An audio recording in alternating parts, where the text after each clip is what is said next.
This following program is run by an untrained professional with no credentials. All events talked about are allegedly real and may seem unsettling to some listeners.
There are moments when people claim they've seen something off.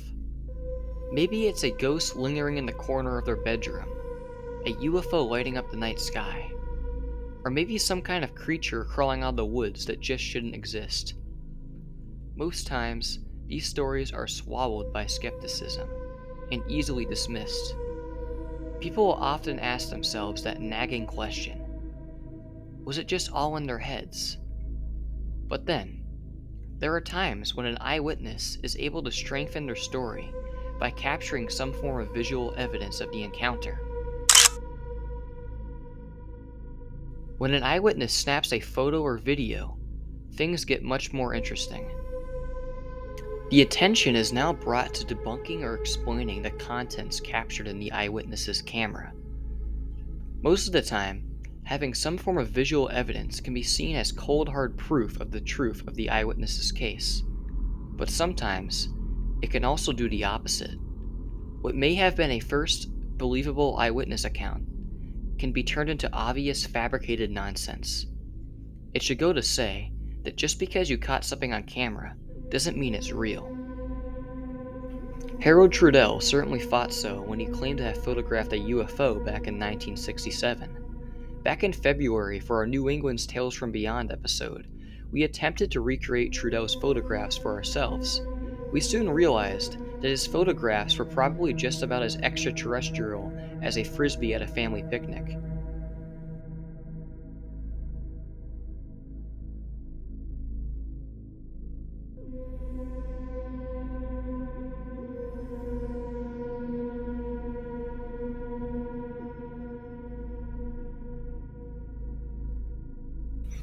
In this pre-season finale special of Braindead Broadcasts, we will look into a couple infamous photos and videos taken of supernatural, paranormal, and otherworldly things here in New England.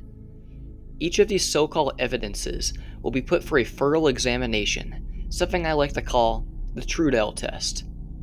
In this test, I'll attempt to recreate the photos and videos using different methods, anything from old-school camera tricks to clever setups, to see if we can explain or debunk what's really going on behind the scenes.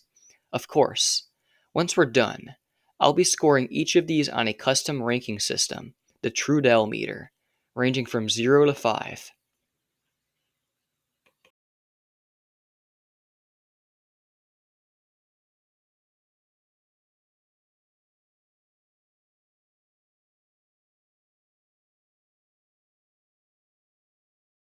Now, grab your magnifying glasses, 3mm camera, and let's dive headfirst into these eerie captures.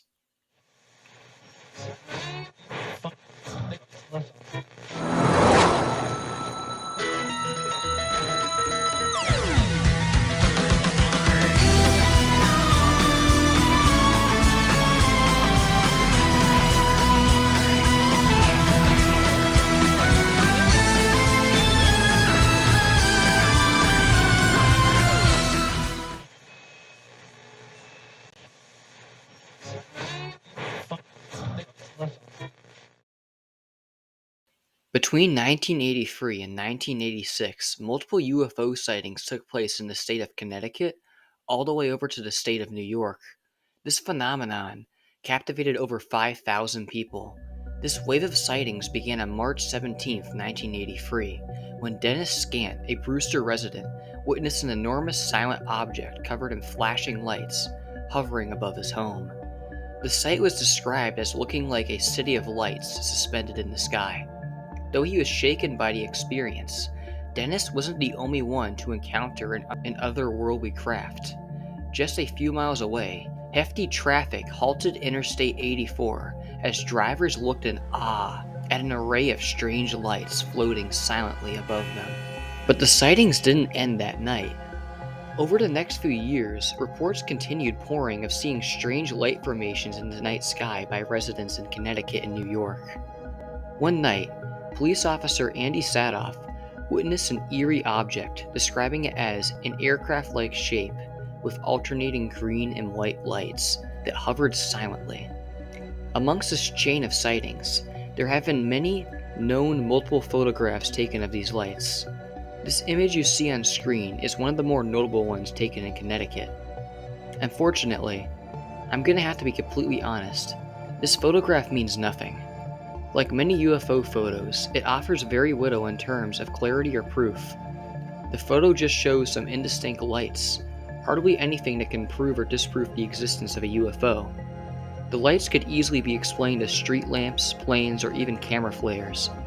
The real evidence that holds up this story is this video that was captured by Bob Hazul in June of 1984, claiming to show one of the objects caught in the skies of Brewster, New York.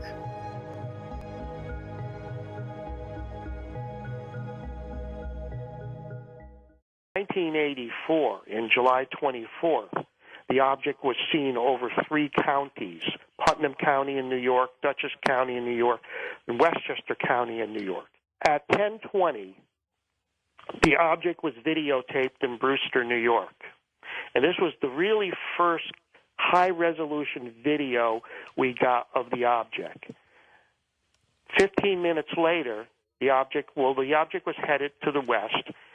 It approached the Indian Point nuclear reactor, and it was witnessed by 12 New York State Power Authority police officers. This footage was at first easily dismissed as being lights from a formation of aircrafts in the sky. After being examined by experts, this was considered unlikely because in the footage, you can clearly see that this object moves and blinks as one solid structure, and not as multiple smaller structures moving together.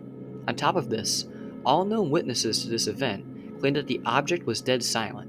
In fact, it made no noise at all, making this explanation seem less plausible.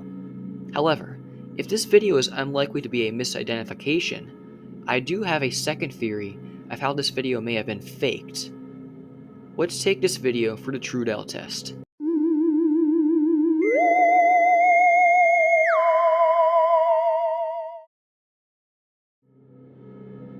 Given the era and quality of when this video was taken, I find it plausible that someone could have easily recorded something else in the dark and relied on the low resolution of the video to hide what the mysterious object actually was. So to put this to the test, I hung a handful of glow sticks off of strings in the air, in the dark. I then filmed these glow sticks from a short distance and tried to lower the video's resolution to replicate the quality of the original video. Here's what I got for results.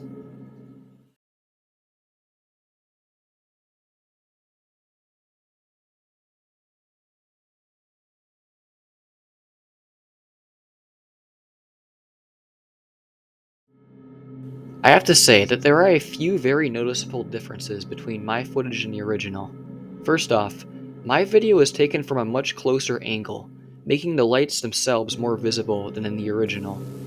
Also, obviously the shape of the glow sticks are completely different from the shapes of the lights in the original. However, these two differences in my opinion don't mean that much. After lowering the resolution of my video, the light emulated from the glow sticks seem to share a very similar resemblance to the lights emulated in the original video. This shows to me that it is still possible that these lights recorded in the original video could have been something like an array of drones or weather balloons that were positioned in the air, resembling the appearance of a UFO. However, It should be remembered that this UFO was supposedly witnessed by many police officers and citizens in the area. These eyewitnesses also claimed that they saw the object from up close and claimed that it was larger than a football field. This may add more believability to the case. Regardless, without any further ado, here's my Trudell meter ranking of the Hudson Valley UFO tape taken in 1984.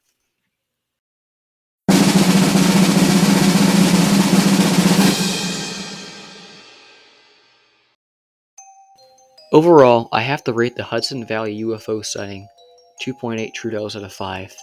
The fact of the matter is, I believe a video like this could easily be faked as I demonstrated myself, and also could be mistaken for something else like a formation of drones, weather balloons, or planes. This video does have a small amount of eyewitness accounts to back it up, and it also is a part of a series of other sightings that took place in the same area around the same time. I still think that this video alone is not enough to determine whether or not the Connecticut UFO surge was actually out of this world or just out of focus.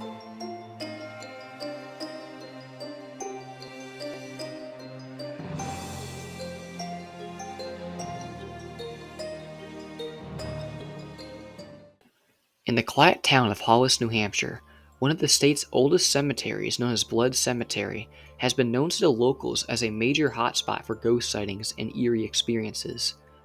A local named Tyler Canarios captured a photo of something extraordinary while visiting the cemetery at night. This photo depicts what looks like to be a ghostly apparition standing behind a tombstone facing towards the camera. Initially, he was unsure of what he saw, so he decided to post a photo to the local New Hampshire Facebook group, hoping to get thoughts and feedback from others. The photo ended up becoming pretty popular on New England internet threads, and there have been many possible explanations made to explain this photograph. As we dive into analyzing this photograph of the Trudell test, I aim to explore both paranormal and logical explanations. Before we can jump straight into conclusions, we must first rule out common photographic errors, visual tricks, and explanations. First off, I'll be honest and address the elephant in the room. Does this apparition even look like a person to you? I don't think it really resembles anything human-like. But then again, it is a blurry photograph taken in the dark, so it is much harder to make out specific details. But regardless, here are 3 different explanations that I think could make the most sense for this photograph.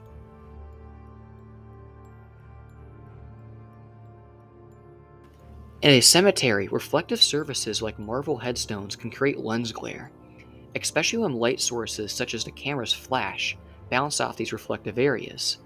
After enhancing the image, Tyler himself noted that the figure resembled a large cemetery headstone. However, he also took a daytime photograph of the same area that doesn't show any gravestone that matches the shape of the supposed ghost.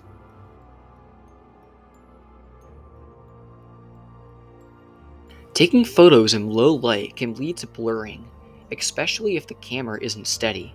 This can distort objects in the frame, making them appear as vague ghostly figures, such as this one.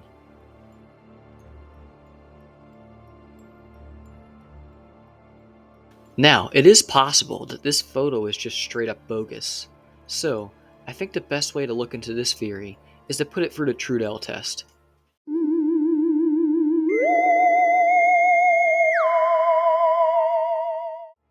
Using forensic photo analysis software, I examined the original photo for signs of digital manipulation.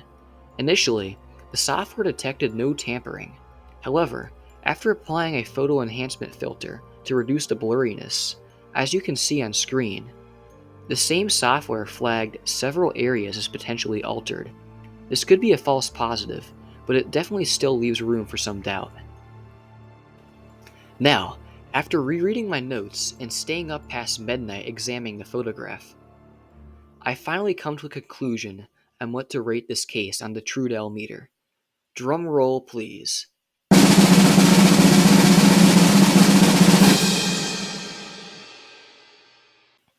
Overall, I rate the Blood Cemetery photograph 1.5 Trudells out of 5.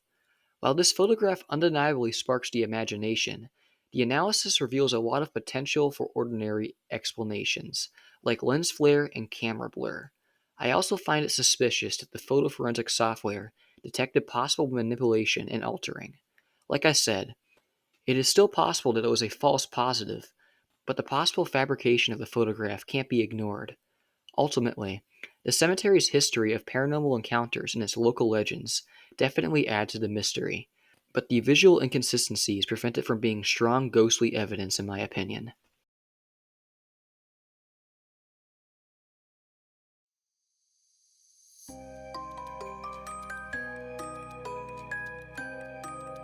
This final photograph I want to talk about was taken by me a few years ago. In the summer of 2021, I visited the old Barnstable Jail in Barnstable, Massachusetts for a ghost tour. The Barnstable Jail is in fact the oldest wooden prison in the nation, and is known to be riddled with ghost sightings. Inside the jail, I took multiple photographs in hope of capturing something paranormal. The tour itself was quick, and as I was leaving and swiping through the photos, I noticed something off about one photo in particular. This particular photo was of a cell on the second floor. According to the legend, many people have claimed seeing an old man's face in the back of the cell watching them. I decided to zoom in on this photograph to see if I captured anything, and lo and behold, there it was. If you peer towards the right side of the doorway, you will see a face peering out. Once you see it, you cannot unsee it. If you or anybody watching this broadcast have any idea or explanation on what this photo could be, please let me know, because I am dying for an explanation.